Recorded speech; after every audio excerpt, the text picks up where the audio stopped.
Two students know that they are different from their peers. I actually identify as genderqueer or gender fluid, basically meaning that I switch between male and female depending on the day. I remember putting on my first article of women's clothing, and it was in my mother's heels a long time ago.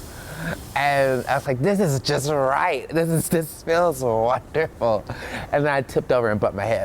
Brandon, who asked not to give his last name, and AJ Thompson's gender identities do not match their birth sexes. Brandon is gender non-binary, and AJ is a transgender woman. While both have made friend groups at TCU, they would like to see more improvements made by administration to help LGBTQ students. Allies liaison Chuck Dunning agrees that TCU can better assist this group. TCU on LGBTQIA issues isn't what I would say is on the cutting edge. One of the issues Brandon thinks should be addressed is the availability of more gender-neutral restrooms on campus. Sometimes I find myself having to settle for a restroom in which I do not feel comfortable in.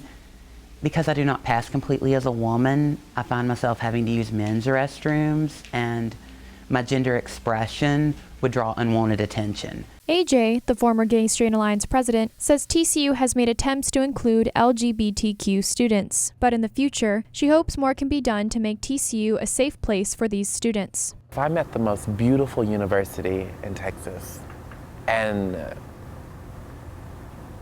getting an academic education that I am paying almost $50,000 for, this is my home. This is a place that I call home.